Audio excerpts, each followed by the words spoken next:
Hello, my freaking grots and gits. So, Shetzel's here with me, the master himself. We have a day 2 review for you, so we're going to break it all down.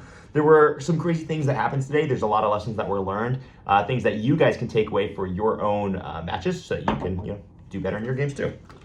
Basically, I'll just start, okay? Yeah, go for it. You have a lot of stuff. First off, Shetzel rocks. He's 3-1. I'm freaking proud of him. What a Chad.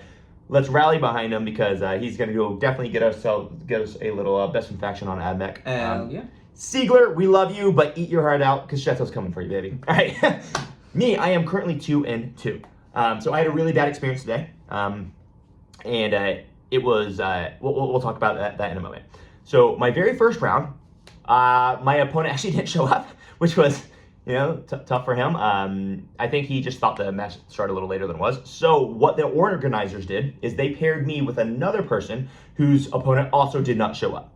So both of us automatically won, but we still played a game and we had to play it for a battle points. So if you see in BCP, where in round 3 I have a 91-0, that's why. Because the game we played, I played against Dwi from Thailand. Awesome dude, by the way. I ended up winning the game 91 to his 73, and that was what was the mission? It was Crucible and Scorcher. Crucible, Scorcher. Yeah.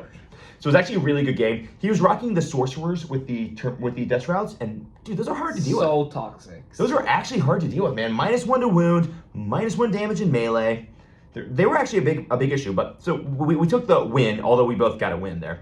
It was a really good game. Dwi was awesome. I actually I think there's like 3 guys from Thailand right here, and they're all really awesome. Yeah. They're all super cool people. So yeah, I mean, if you're in the region, they have a tournament going in Phuket on the beach in Thailand. Nice. And that's in like January, February. So if you're in the region, go look that up. Go hang out with those guys because they rock, and he's a good player. But yeah, so I took the win there. Very good experience. Then I played a game,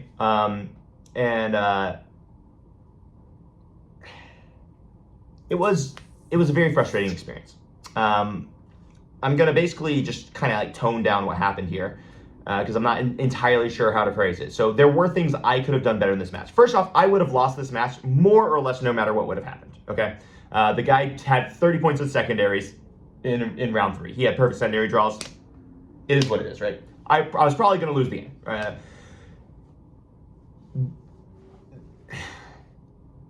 Sometimes people play dirty without thinking they're playing dirty. Yeah. And I'm not going to accuse him of anything. I don't think he was doing it intentionally. It might be game culture. Exactly. So basically, what I want this video to be is I want you guys to understand. If you're going to apply a standard, you have to apply it evenly to both players. So I'll just give you an example. When dice are rolled, if they're my dice and a 6 is rolled and it's slightly cocked, that 6 has to be re-rolled. Yes. But if a 1 that I roll is cocked, or slightly cocked, it can't be re-rolled. Mm-hmm. If he rolls a 6 that is slightly cocked, no, it's perfectly fine. If they roll a 1 and it's slightly cocked, it has to be re-rolled. That's why things like dice trays and just setting a standard when you start the game is so important. It really, really is. And normally that's not a problem, but sometimes when English is a second language, communication can become an issue. Yeah. There are other things that occurred. For example, me positioning myself in certain places. And he was not understanding what I was doing. Yep. And I would actually take the blame for this because I could have been speaking more slowly. And the venue is loud. And the venue is loud, so I could have been speaking more slowly and making sure. So when he said he understood, I totally understand when it's like a second language. You might not fully understand. You just say you understand. Yep. Trust me, dude, I've spoken Norwegian to people and same shit has happened, right? So what I should have done, and this is just a learning lesson. This is actually not his fault at all. What I should have done in this scenario is I should have slowed down and made sure he understood. That's very fair. And on the other side, if you're playing at a tournament where the language is English, or if you're playing at a tournament where the official language is Spanish, it's up to you to tell your opponent that they need to slow down and explain something. So I'm not going to take the full blame on these things, but there were some very, very frustrating moments that made it very challenging to call a judge on.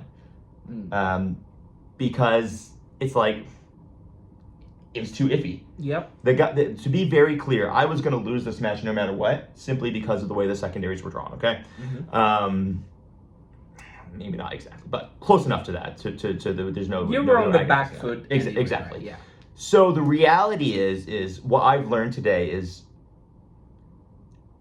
I have to be a lot more intentionally. I don't know how to phrase it. Do you know what I'm trying to say?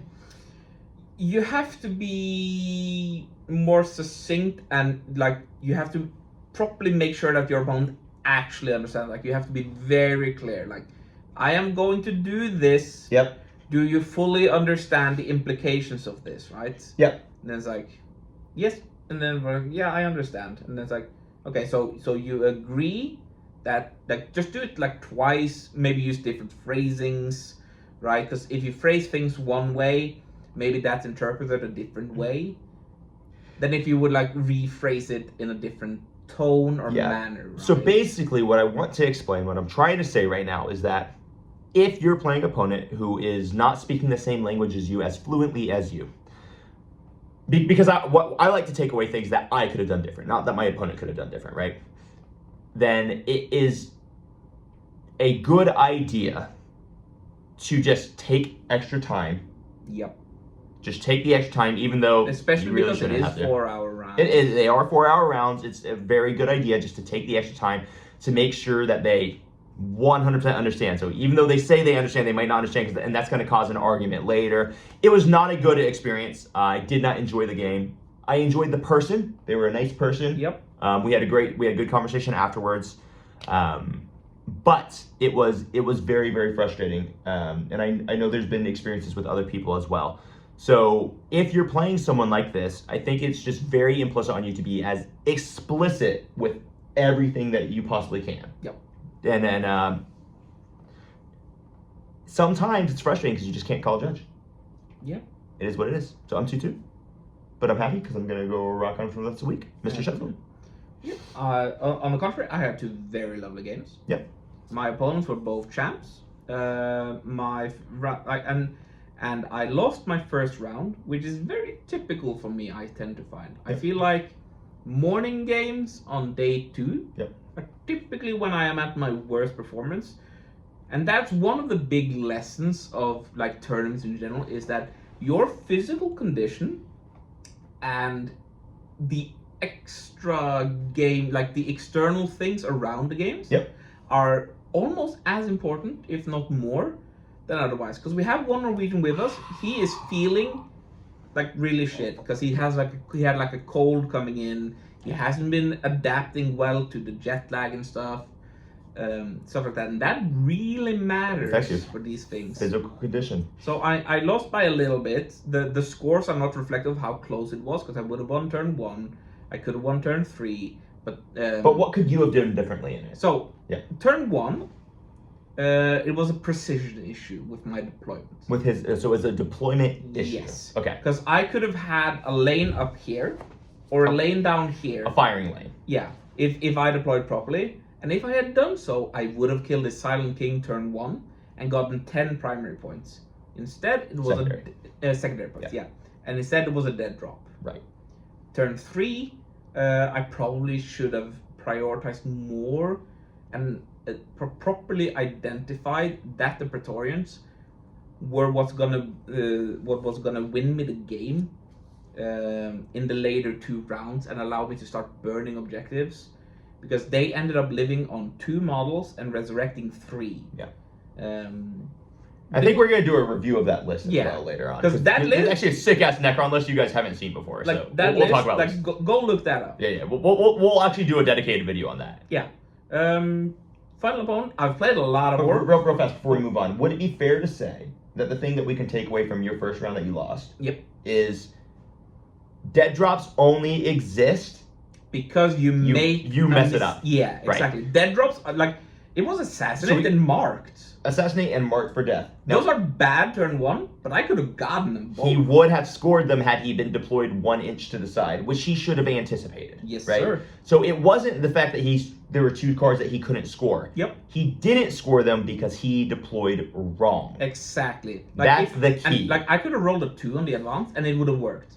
but he rolled a 1 into a 1 on the advance. Because that happens. So that is of course, yes, all right, there is bad luck involved in that.